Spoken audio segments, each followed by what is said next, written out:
All right, everyone. Let's go ahead and get started. Minneapolis, hello, Lizzie. How are you? Thank you for joining, Peggy. Oh my goodness, this is going to be awesome. So let's go ahead and get started, everyone. Welcome to our Women in Sales webinar. Thank you so much for joining us. What a special hour we've got lined up for you.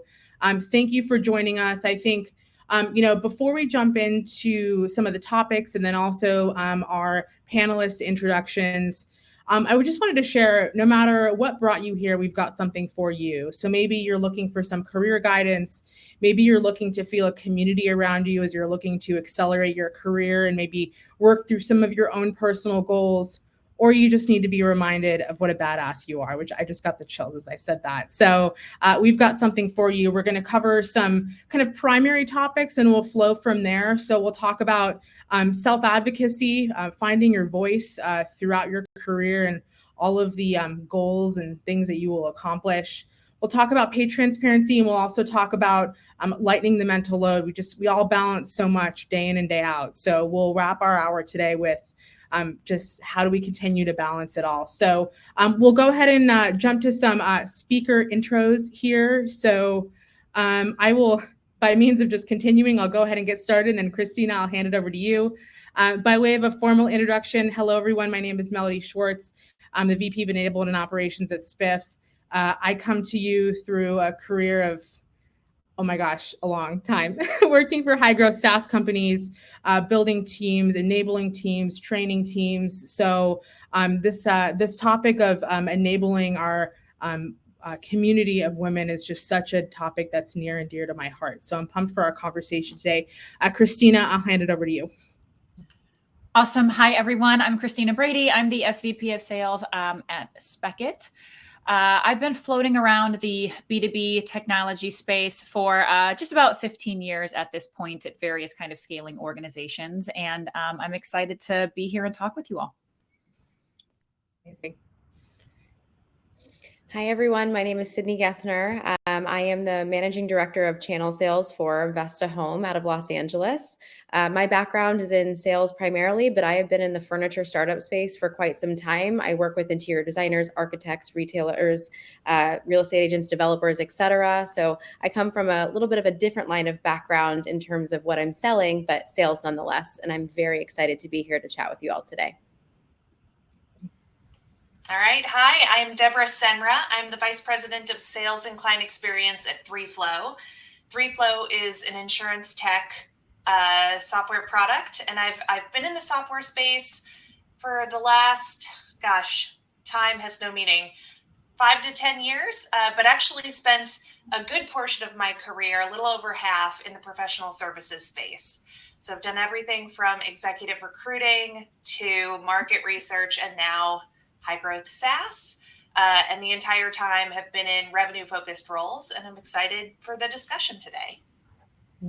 Amazing. Thank you so much. Let's go ahead and jump into our first topic, which is around self-advocacy. So, there's so much research out there, and we were talking in our prep call around the importance of finding your own voice, the importance of advocating for yourself and working through some of the things that you feel like are blocking that, no matter what that may be.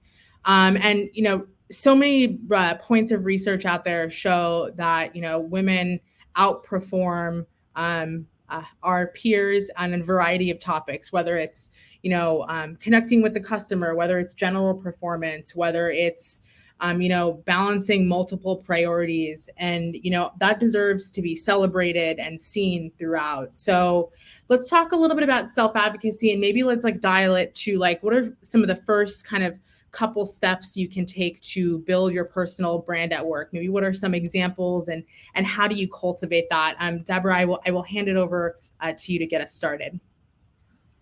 Yeah.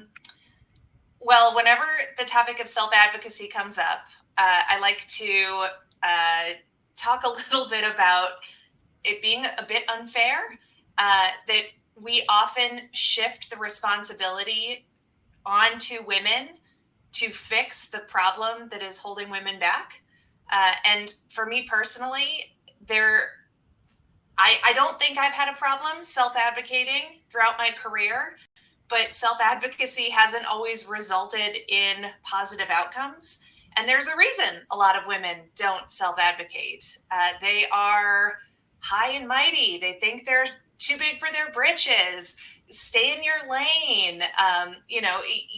Oftentimes there's negative consequences that come with that. So I will answer the question, but whenever I talk about self-advocacy, it's not your responsibility necessarily to like right the wrongs that you're in. And I just like to name that when you are self-advocating, you are navigating a system that is unfair. So with that being said, I think it's important to just acknowledge that we're human and also acknowledge that you don't have to be perfect to be a total badass.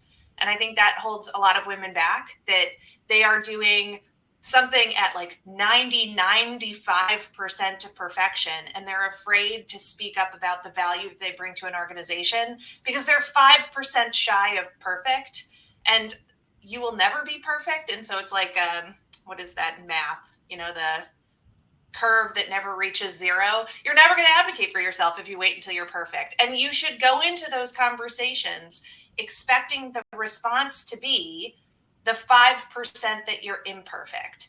And that could be because there are gender biases at play. It could be because there's no budget to give you a raise and somebody's latching onto the 5% as the excuse. And I think it's important to prepare for that conversation, being ready to speak up about the 95% that you've delivered, and also defend the fact that 5% away from perfection is still damn good, and be confident in that space. I love that. One of the things that I learned actually from a sales methodology is that you just have to be brave for a couple of minutes when you're advocating for yourself. You don't have to be brave for a week. You don't have to change who you are. Just be brave for a few minutes while you're speaking up. And I agree. I think, run your own race and really just advocate for yourself and share those successes around you, and you'll find yourself in a really favorable spot. Thank you, Deborah. This is great advice. Christina, we talked about self-advocacy also comes with its own communication channel. Sometimes you get advice that is great, and sometimes you get advice that is, maybe a reflection of the other person, or maybe it's something you need to pause and determine whether it's something you want to take. Tell us about that. Like, what advice do you take? What advice do you ignore? If you have any maybe examples, we'd love to hear. Also in the chat, feel free to engage as well. But Christina, the floor is yours. Do I have some examples? Let's go, ladies. You're too aggressive. You're too forceful. Don't show up in that meeting and be so emotional. I wish you would dress more professional, smile more. I don't like the way that your hair looks. I don't like the way that your makeup looks. I could go on forever. And notice most of those are qualitative. And most of those are very, very personal feedback that is identity-based versus role-based. So the first thing that we can do when it comes to self-advocacy is train people the way that we like to be spoken to. And that comes to kind of correcting that. When somebody says you're too aggressive, say, well, that sounds like you're interacting in a way with my personality that doesn't suit how you communicate. In what ways am I aggressive, and how do I show up better in my role? And so you're retraining them to say, don't give me feedback on my personality. You don't have the right. Nobody does. You can give me feedback on the role and the behavior. Is the way in which I'm interacting stopping you from being successful? If so, I want to know that. There's also two ways to think about advocacy. One is a lot harder than the other. I have to advocate for myself because there's inequity. And that's where Deborah was speaking up, that should never happen, where you're saying, this is not equal, this is not equitable, and I am being treated the way that I am in a state of unfairness. And now I have to advocate simply to come up to net neutral, right? So I just want to be equal and have equality with everybody else. And in order to do so, unfortunately, I now have to advocate for myself. And likely you would then be in a scenario with folks who put you there in the first place, or some sort of unconscious biases that is institutionalized. That is very, very hard to overcome. But first, recognize if that's what it is. And there's one way to go about that. The other way is advocacy to advance. And we want to be able to do that. And we have to be able to do that. And in those instances, it's one, you're going to get all kinds of feedback. I've gotten feedback before where when I first heard it, I'm like, they're saying that because I'm a woman. How dare you? And then a couple weeks later, I was like, well, okay, maybe I wasn't communicating as effectively in that meeting as I could have. Now, was that the problem of the way they gave me the feedback? Maybe. But look, if you're the one that wants to advance, you have to have your ears open. And everything that you hear, first it bites you a little bit. Acknowledge that. Be like, ooh, that bit me. That hit me a little bit, right? Acknowledge that feeling first, because your feelings are valid. And after you feel the bite, you're like, okay, that stung. Why did that sting? Did that sting because I'm not being heard? Did that sting because I'm not being validated? Did that sting because I disagree with that and I haven't seen that in myself? Or did that sting because I don't like the way that it was delivered, but oops, that's a gap of mine. And now I have to go about addressing that. If it is the latter piece of that, where you're like, I think this is a gap, validate that with other people, right? Go to somebody that you love and somebody that you trust. Say, I got this feedback that I'm coming across as X. Have you ever seen that? Right? Try to validate it to see, like, are other people picking up on this, and make it a safe environment for you to get that feedback? And if so, fix it. I've gotten feedback that without question had gender bias. Like I was like, okay, I'm going to take that and I'm going to say, thank you for your feedback. Okay. And I'm going to do nothing with that.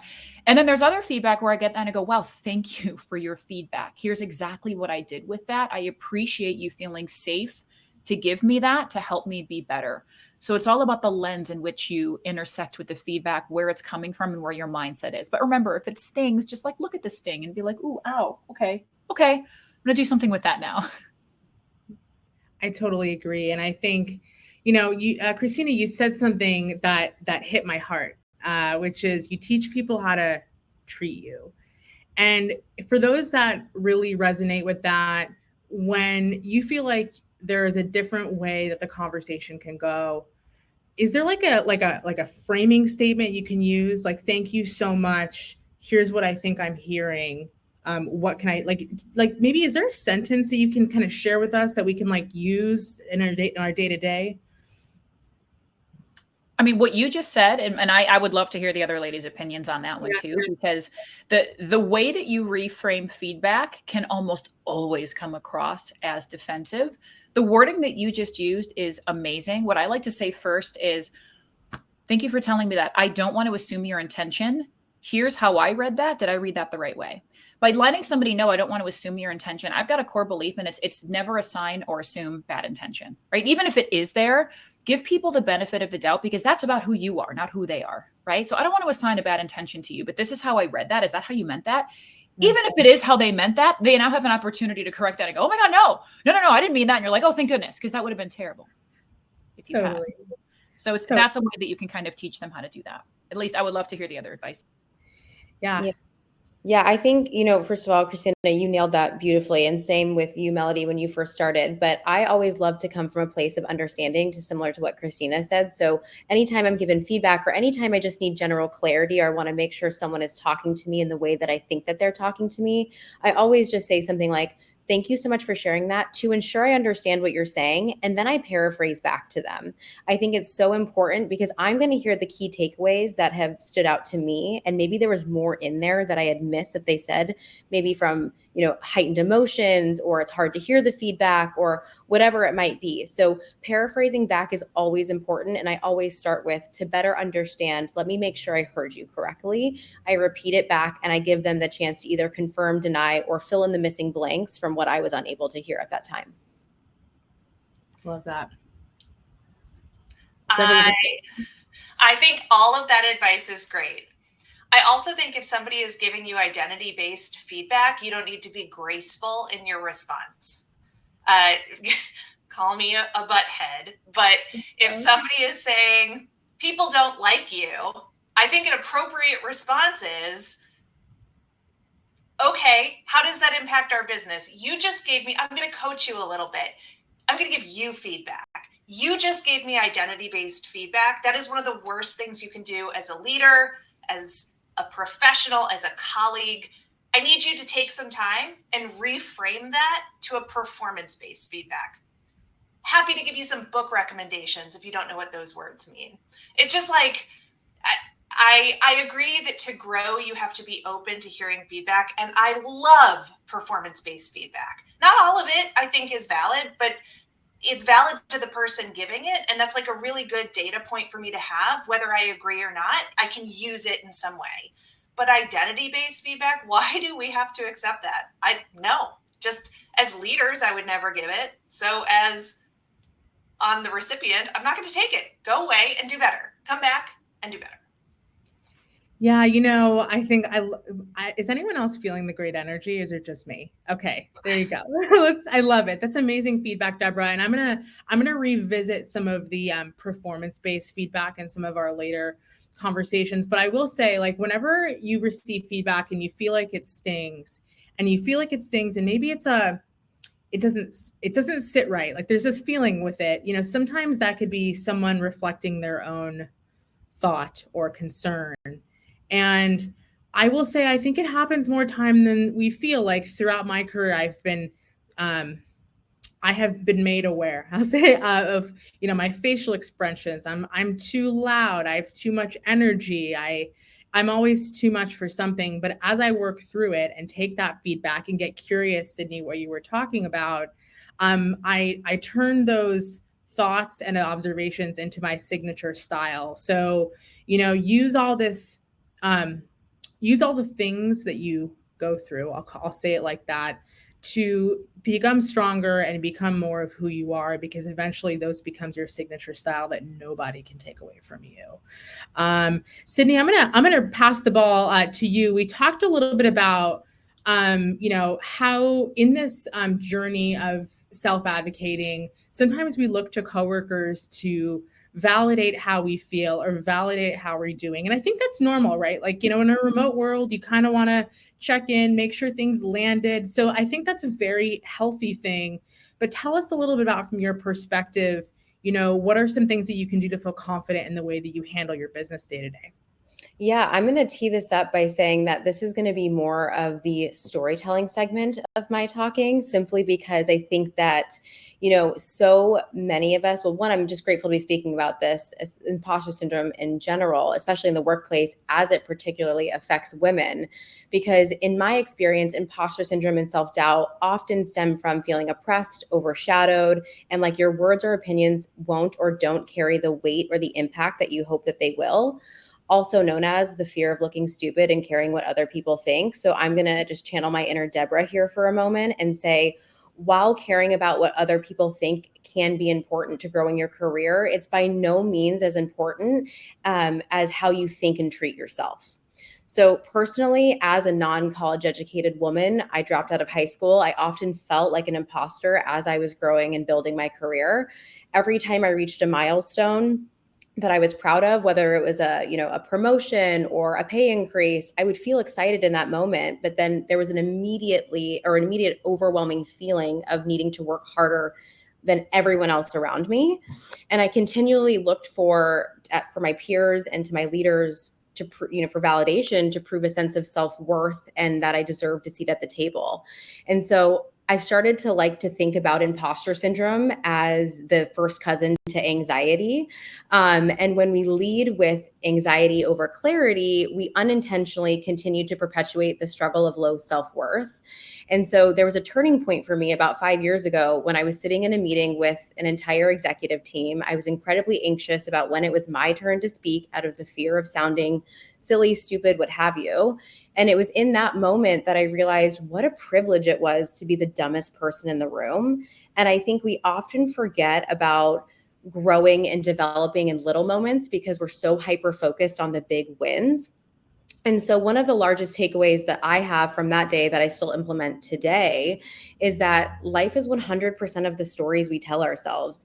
Imposter syndrome might never go away, but how we talk to ourselves during the moments of self-doubt will propel all of us further with grace and kindness than it will with self-loathing. So since shifting my perspective, it has allowed me to be a more confident and effective decision maker in my business. It's not only allowed me for that, but to become a more empathetic leader to my team and colleagues around me.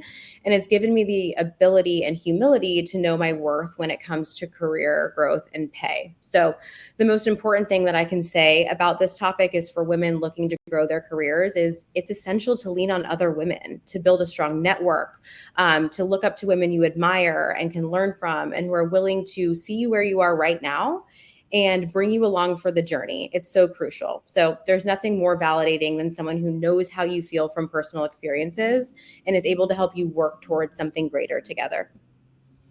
I love that. And I also had like a similar experience where I was actually working on like my very first kind of like operational project where it's like, the job that you do, like when you are working towards the job you want. So you take on a side project. And I was in a meeting with our global head of revenue operations. And Sydney, I felt the same way you did. I was like, oh my gosh, like I was a little nervous. I was like nervous to speak up. I felt like inexperienced. And I said something and I think someone shot it down. It was a while ago. Someone shot it down.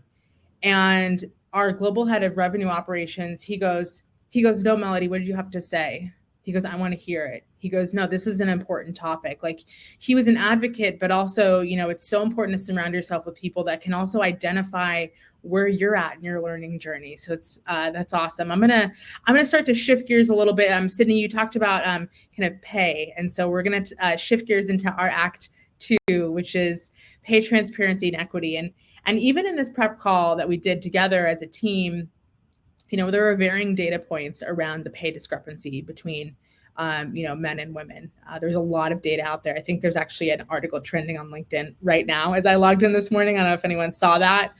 And I think where we land with this is that we can't solve everything. Unfortunately, we can't turn back time. But what we can do is be the leader internally to be part of the change. And Deborah, I'd love to hear your thoughts here. Outside of salary negotiation, what can we do to level the playing field? I love that feedback that you gave around performance-based information internally. Talk to us about what we can do as leaders to level the playing field. First, find women who are in your role and tell them how much money you make. Ooh. I think that's really important. I share my salary with people like on this panel all the time. And personally, I don't care so much that I'm making the most money for my role. I care that I'm paid appropriately within the context of the company that I'm in. So a chief revenue officer, a head of revenue should be the highest paid person on the executive team. I don't care if I could make $200,000 more at another company. I care that our manager of finance is not making more than I do. And so I share my comp and I ask questions like that during the interview process. The second thing I do is I make sure I don't make the problem worse for people who work for me or within my organization. So the way that this translates is you'll have two sales managers that work on your team, and one is paid significantly more than the other. And it's not, that pay discrepancy doesn't exist because there's some jerk in finance who wants to oppress women. That's not how it works. Not, at least not in my experience. The reason for that is a justification rooted in fact that makes sense to perpetuate a pay gap. So it'll sound something like this. Well, he came with 3 years of external experience and she's an internal promotion. So it makes sense that he would be making $30,000 more than she would because she's an internal promotion. And what you have to say back is, right, but is the job the same? Right, but if we were hiring externally for this role, would we pay $30,000 more?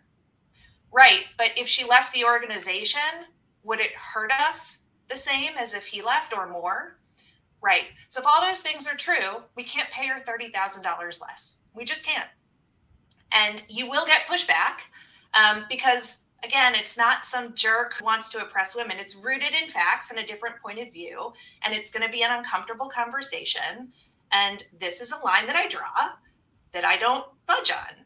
That, no, I'm not having a $30,000 pay difference for the same role, for the same quota, for the same level of responsibility, and live in the awkwardness and don't be a person who perpetuates it.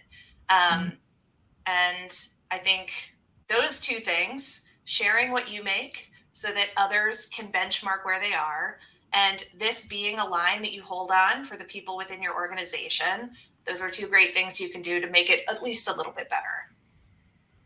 Amazing. I think One of the things I'll tell you, something that has been, I think a game changer for me, is when I walk into an interview for a job.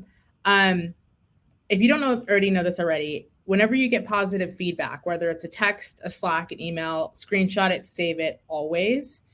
And my cover letter is actually a mural of all of the feedback that I have gotten. And I send that through. It doesn't really work well with an applicant tracking system if you're listening out there, but but like when you lead with like, these are all the things that I'm going to bring to your organization, this happiness, this feedback, this productivity, you walk into an interview with a very strong stance to justify the dollar that you're going to be asking for. Christina, you shared some amazing feedback in the chat here. Is the quota the same or the hours the same? I'd love to hear your opinion on this topic. Yeah, like Deborah, I'm very passionate about this because in multiple companies, I have found out that I am paid less than my male counterparts in the same, or in some cases, a more impactful role to the organization. And those existed, one, because I found out that those individuals simply asked for more and they were given more.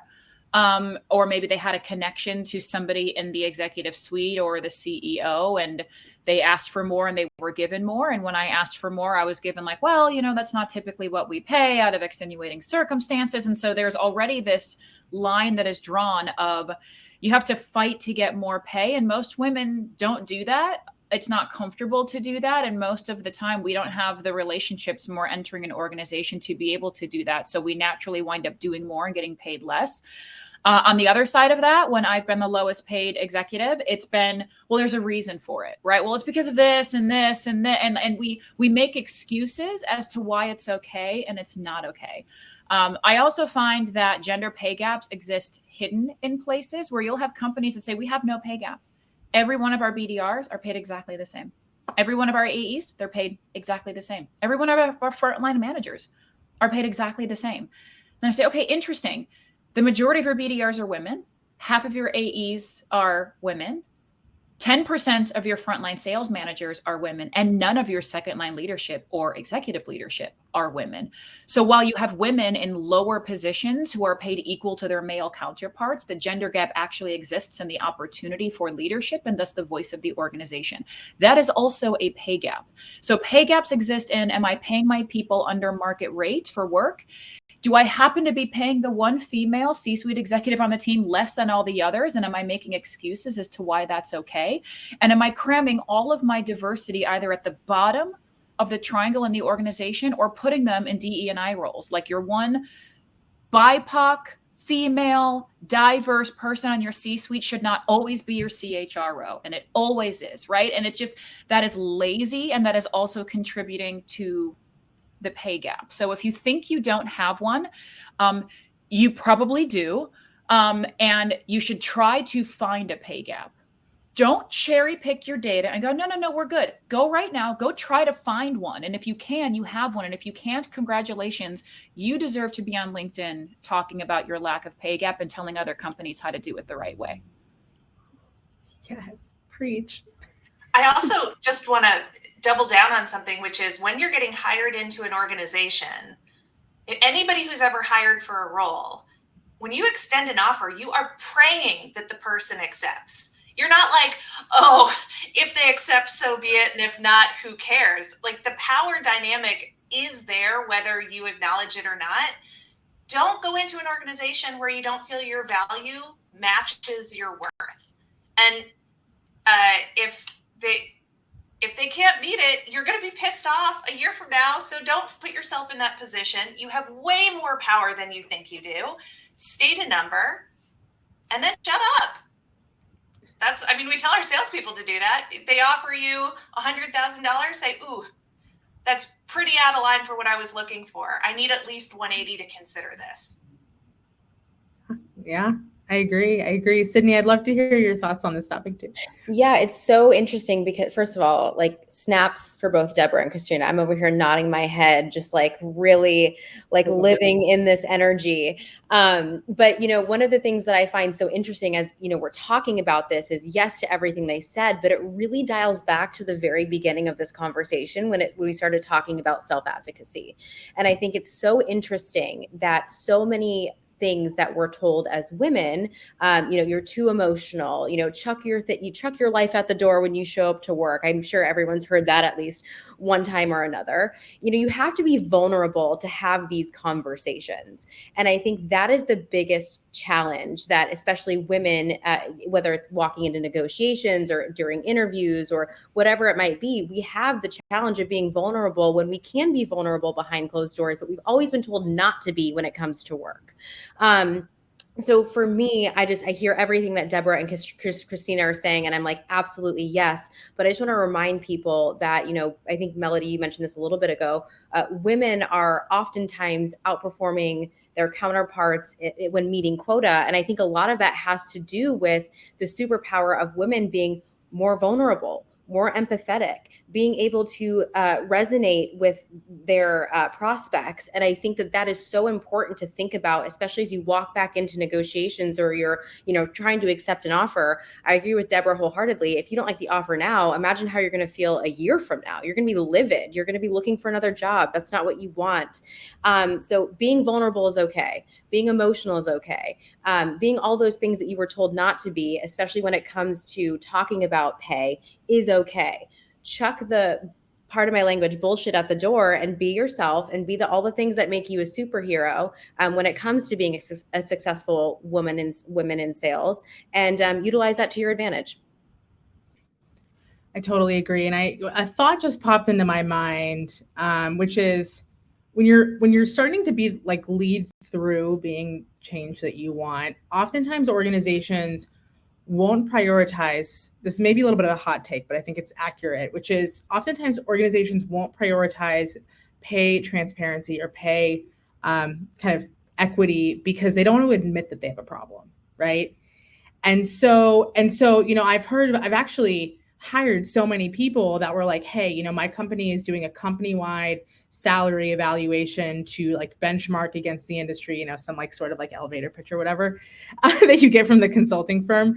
And, that's why I'm looking for a new role, because this really opened up a lot of, thoughts for me as to what, why, and how, and is this going to change moving forward? Or it added so much gray area. So a lot of times companies won't take action because they don't want to admit that they have a problem. I'll share one thing, and I'm going to open it back up to our panelists here. I think for me, make sure the way that I've handled that is like, make sure you have like a really, really tight competency model for your team, that you're getting buy-in from your people or your HR team to understand what are the ranges based on like the career path for your team. Like just at the tactical level, you're going to have to just push through to make sure that you're being a part of the change. Before I move on to my next topic, maybe I'll open it back up. Christina, I see you nodding, so maybe I'll ask you to chime in here, and then we'll go on to the next one.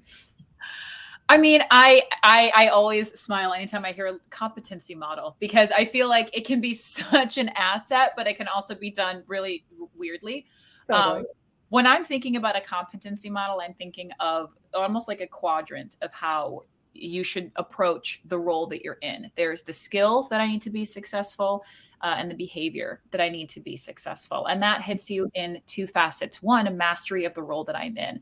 What are the skills that I need to master the role that I'm in? And what are the behaviors that I have to exude every day and develop to master the role that I am in? How long does that take? And what is the support that I'm going to receive and the feedback to make sure that I get there? Then I think about advancement, right? So I look at those same skills, and now I think about advancement into whatever my next role is going to be.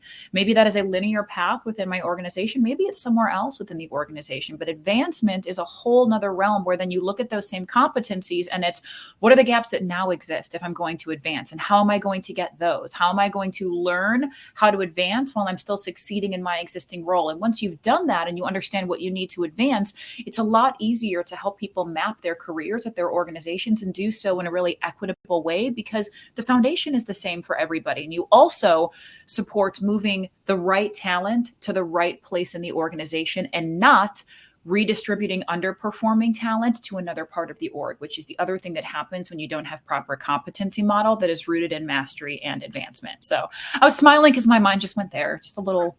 I love it. I love it.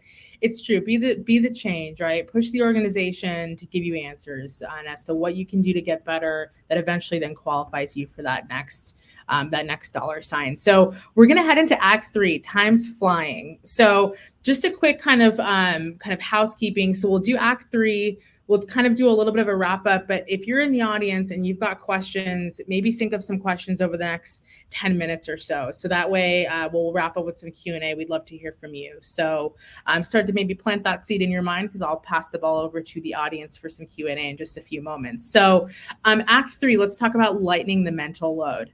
There are, layoffs in sales right now. There are, layoffs everywhere. There are budget cuts. We are tasked with doing more with less. We are resource restrained throughout the entire business. There's all sorts of like auditing going on with just like tech and productivity, and it's just, I can literally go on, and then you got to go home, and then you have to make sure to take care of yourself. So let's talk about how do you ensure that you're taking care of yourself in a way that helps you come to work the next day in a power position, feeling strong, feeling confident to tackle the problems that we face on a day-to-day basis. Sydney, I'll hand it back over to you to get us started. Yeah, it's a really, really great question. When I think about showing up to work every day and being my best self with all of these things going on in the world, especially within tech, I am not in tech, but I am in sales. So I do like to very clarify that I work in a different line of sales. But, this came up during our prep calls, but someone said this, and I don't mean to take it from somebody else, but it really resonated with me, which is ruthless prioritization.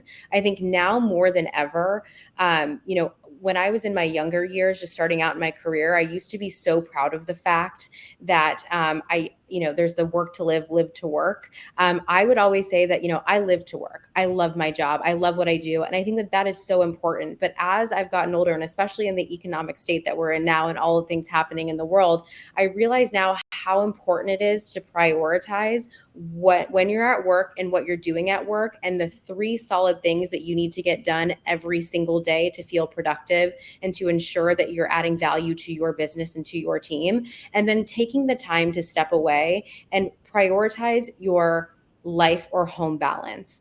I used to be somebody who would work, 12, 14 hours a day, and I loved it and I loved what I did. But I quickly realized, as I got older and as I advanced in my career, how your job does not care about you the same way that you care about your job. And it is so important for you to ensure that you're prioritizing outside of work time for your family, for your dogs, in my case, for your hobbies or the things that you do that fill your cup outside of work, so you can show up to work as your best self. I can't think about how many times that I was actually burned out and didn't even realize it, simply because I just never wanted to turn off out of the fear of missing a sale or missing something for my team. And I just remember thinking back of what a terrible example I was setting for everybody else on my team to constantly be working it almost if that was the expectation that I had of them. So ruthless prioritization, making sure that you have at least 3 strong, solid tasks that you need to get done every single day you show up to work, whether that's daily, weekly, monthly, etc. Holding yourself accountable to that, and then knowing when it's time to shut off and come back to work again the next day recharged. Love that. I think, I don't know if there's any spinners in the audience, like, for those that have like a stationary spin bike. I know, right? So good. But something that I've been doing is I'll like spin, and then every time I stomp, like when your leg is like straight, I'll think of something that maybe like triggered me. And that really helps me like just cruise on past it. I don't know how I started that habit, but I I would highly suggest 10 out of 10 because it helps me move past the day and then restart.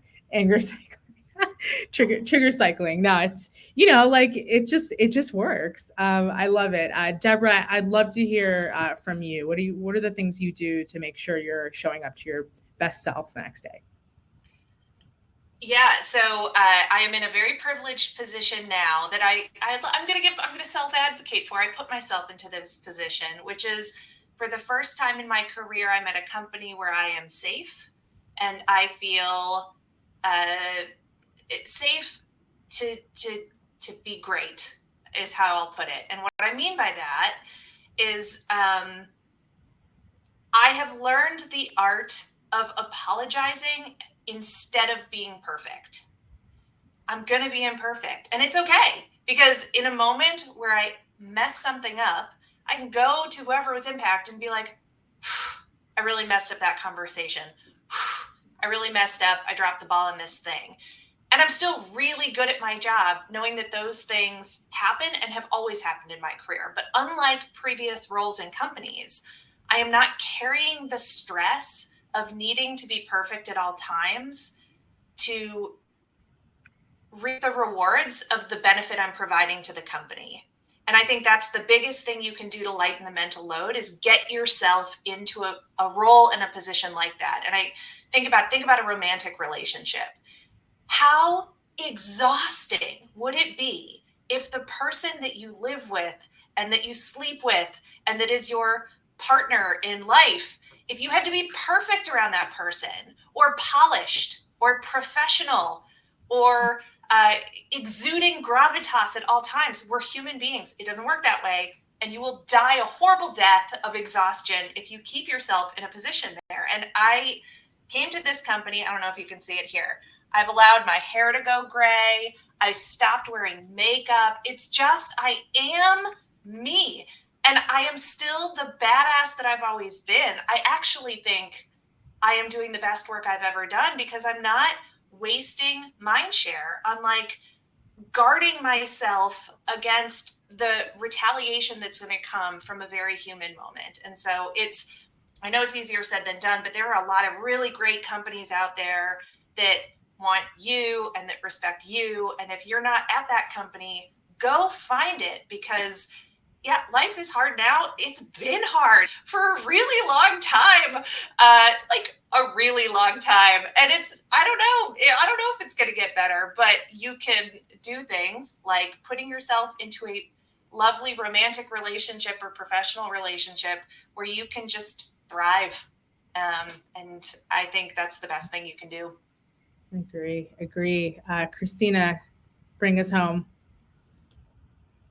I mean, I feel like Deborah brought us home. I'm still like riding high on that. I just want to be like +1 to every single bit of that.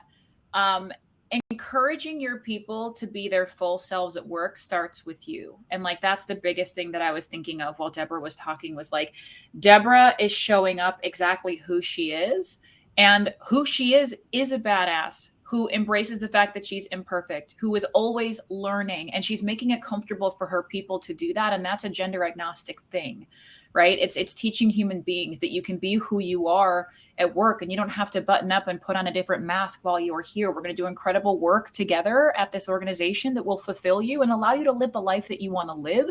And we can do that wearing the face that we have, whatever we want that to look like, right? I'm not like Deborah. Okay. I got to have my nails. I got to have my makeup, but that's my face that I wear, that I feel comfortable in. I would let my hair grow out, but here's the problem. It's white around my face. And then like a weird, so like if I, like, I'd look like a candy cane if I, so like one day I'm going to do that. But that's what I hear, is that the more that you celebrate the individual human being showing up as they are, the more that these antiquated ideas of like, keep work and life separate, form a balance, like it just becomes not the way to live. And instead, we're at work for a long time. It's a part of our life. We don't know how much time we actually have. Like, we don't know. So if we're going to spend it here, like, you woke up today, you might as well be a badass, you know? I love it. I totally agree with you. You are who you are. You are great. You are wonderful. You belong here. You deserve all of the wonderful things that are coming to you in the future. I'm jazzed. I'm so jazzed.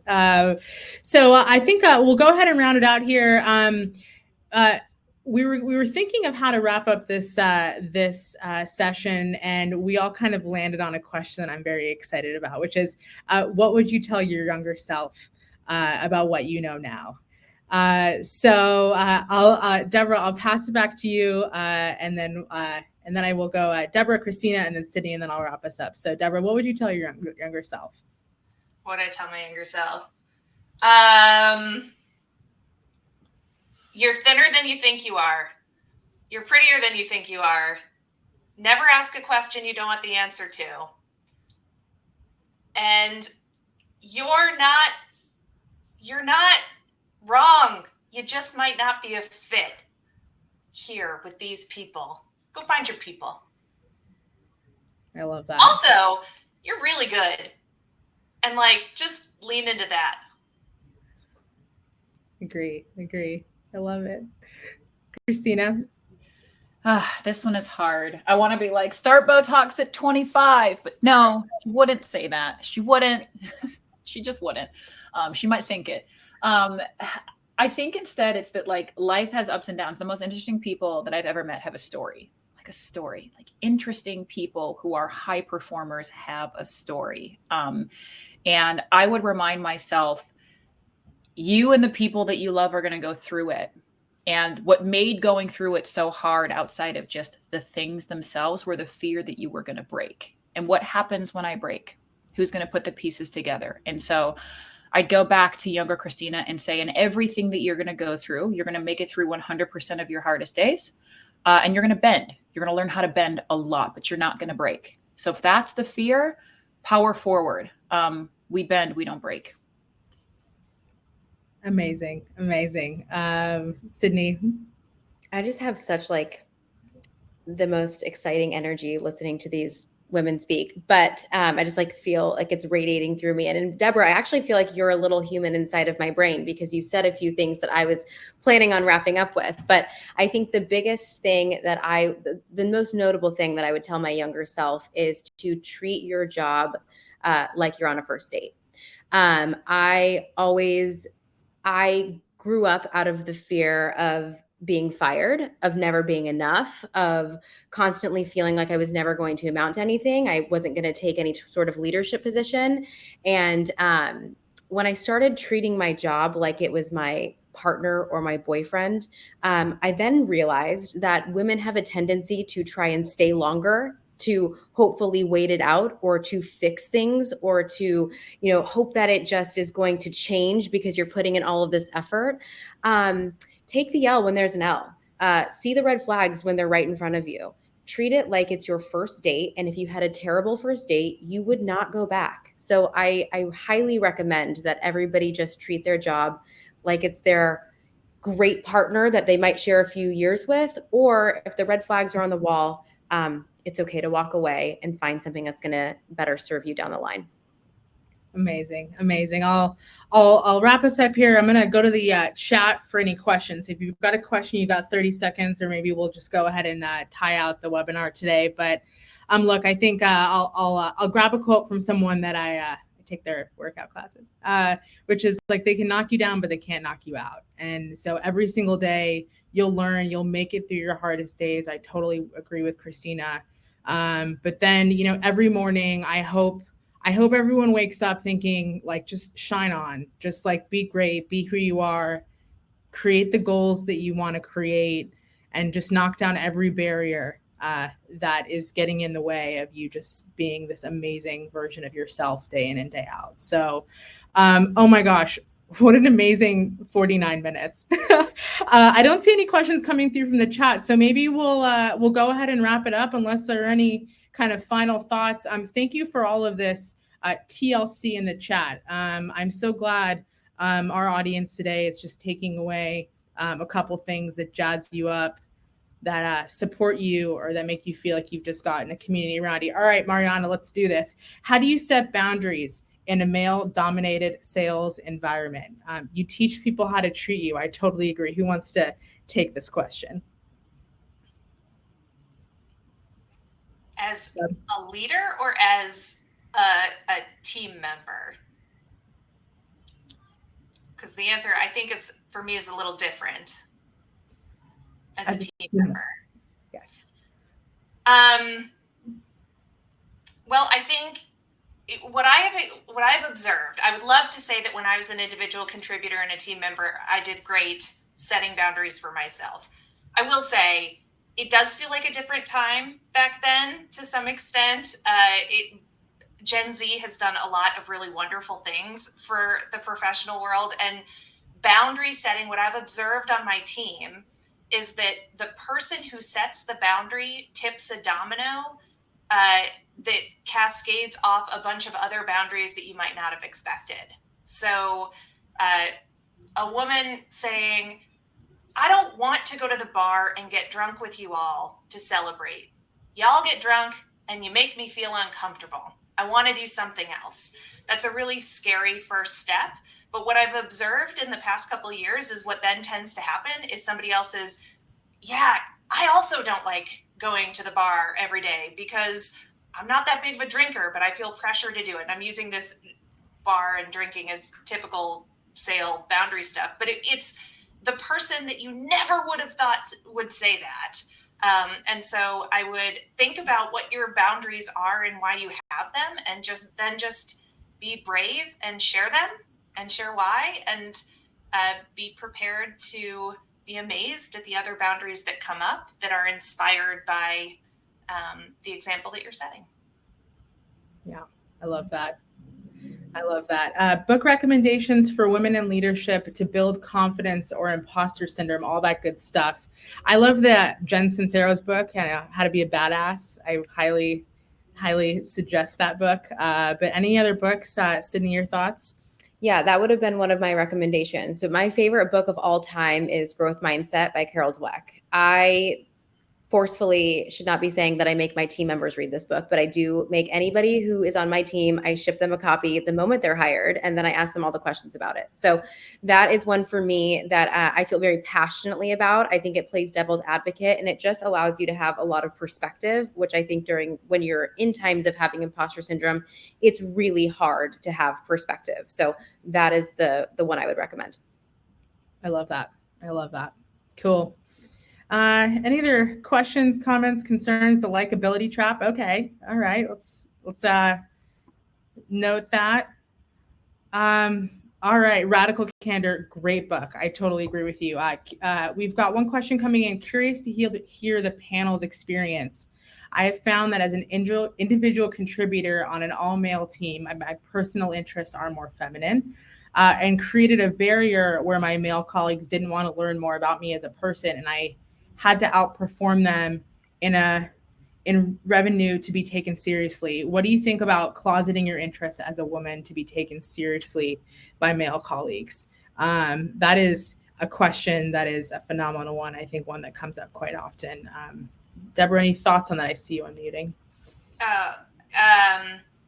Well, I think maybe it's the way it's worded, but liking to get your nails done, watching reality TV, and cooking, if they're not taking you seriously professionally because of that, that's bananas. Like what? I'm making a stereotype here, but like football and golf makes you good at selling? No. I love Real Housewives. I'm good at selling. If you're saying that your personal interests are hindering their ability to take you seriously as a professional, red flag.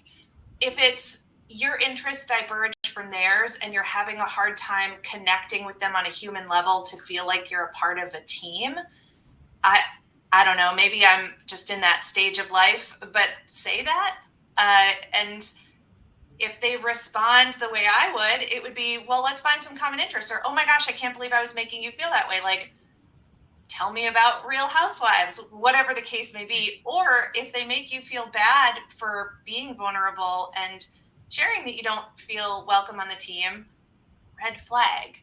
I know saying red flag, it's a bit dismissive, because I'm going to say that, like, right now it is, you can't just like up and leave your job because your colleagues are jerks, but you can begin the process. There are 4 women on this call that you could reach out to on LinkedIn and say, hey, I'm hitting some red flags. Can we talk and network and maybe help me on my career journey. And I have a feeling 4 people on this call would say, absolutely. How can I help? Yeah, something I was also thinking is like, and I have learned this too, is like sometimes a reaction to the audience isn't related to like something that you're trying to say. Like maybe they're just in their own heads, maybe they're having a bad day, maybe something happened before work that they're like, the audience is still thinking through. And so, sometimes I also feel like, it more times than not, at least for me personally, whenever I get in my own head around maybe sharing something that doesn't always kind of click with the audience, it's usually they're just thinking about something else. I don't know if that's like a too broad of a statement, but I also just think that's a nice way to protect my thoughts. So I would love to chime in here, and I know we've got 3 minutes and 55 seconds left, so I'll do my best to make it quick. But I do understand the feeling of wanting that team camaraderie, and it is incredibly challenging when you feel like an outsider, whether it's you're the only female on an all-male team, or you could be all the same gender and you just don't have the same interests. It is very, very isolating. I've actually experienced that myself when I was an individual contributor. And one of the things that really helped me, this is just take it if as you will, was if you feel like you have to sell more for them to earn your respect. I do agree with Deborah, red flag. However, that is your time to really show them what you're made of and say, hey, this is what's working for me. I would love to sit down with you and start talking about strategy. That opens the door to talk about work and build that team camaraderie as outside of just the personal hobbies or things that you like to do. Don't get me wrong. I love to get my nails done. I get Botox. I get all the things. I'll talk to you about that all day long. But if somebody doesn't have that in common with you, that's totally okay. In working towards professional camaraderie, there's a lot more personal camaraderie that can come out of that. So that would be my advice, is just to find the common ground that you do have right now to work towards something bigger. I love it. I love it. And Sydney, while you were sharing your answer as well, we got another book recommendation in the chat. So make sure you take a moment to jot that down. Added to my list as well. Sarah, thank you so much. Wow, I'm so excited. So many good nuggets from today. If there are no other chats coming in, maybe we can go ahead and wrap up. Thank you so much, Deborah, Christina, Sydney, for sharing your thoughts, being incredible leaders, paving the way for all of us as female leaders forward, sharing your lessons learned. If you are in the audience today, I think it's safe to say add Deborah, Christina, and Sydney on LinkedIn. Make sure that we are continuing to be the recipients of all of the great feedback that you guys are sharing either online or with your communities. I hope everyone has an awesome week. It's Thursday. We're heading into Friday. Do something great today, tonight for yourself. Let's go ahead and wrap off the week on a positive note. Have an amazing weekend, and just a friendly reminder that you are a badass. Enjoy, everyone. Thank you for the hour. Have an awesome rest of your week.